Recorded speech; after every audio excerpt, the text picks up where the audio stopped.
Ekonomia w jednej lekcji, o ekonomii, o podatkach i o teorii gier. Teoria gier w praktyce zbrodni.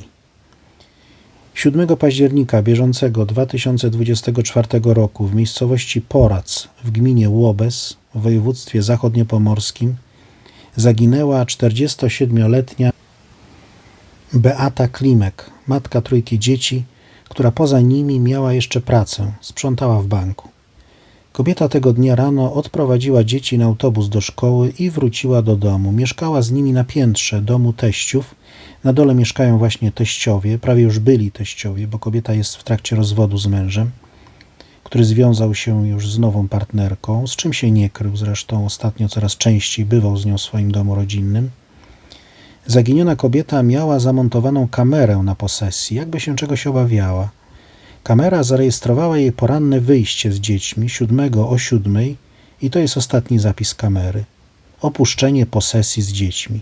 Są jednak dwaj świadkowie we wsi, którzy twierdzą, że kobieta wróciła jeszcze do domu sama i dosłownie zapadła się pod ziemię.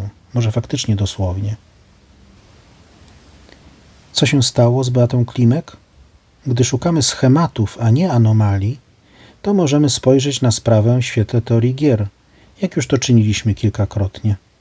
W świetle, a jakże, dylematu więźnia, jednokrotnego, klasycznego, sprawa wygląda właśnie klasycznie. Zwłaszcza, że nowa partnerka męża, Agnieszka B., ma mroczną przeszłość. Około 20 lat temu podżegała kochanka do zabicia jej męża, zresztą jego przyrodniego brata. No i po fakcie i po znalezieniu zwłok męża sprawca poszedł siedzieć na wiele lat za morderstwo. Kobieta Agnieszka B. prawdopodobnie uzyskała nadzwyczajne złagodzenie kary. Dostała bowiem tylko 3 lata, z czego odsiedziała połowę. Zagrała zatem, tak jak grają podejrzani w dylemacie więźnia.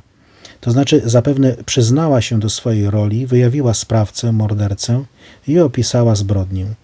Dzięki temu, mimo że za podżeganie też grozi surowy wyrok, wyszła z więzienia po kilkunastu miesiącach. Czy ten schemat nie zrealizował się ponownie, a ściślej, czy tego schematu Agnieszka nie próbuje zrealizować ponownie? Prawdopodobnie tak. To mąż Beaty, podżegany przez swoją nową partnerkę Agnieszkę, mógł zamordować żonę, a partnerka prawdopodobnie nie uczestniczyła w zabójstwie, tym razem już pewnie rozmyślnie.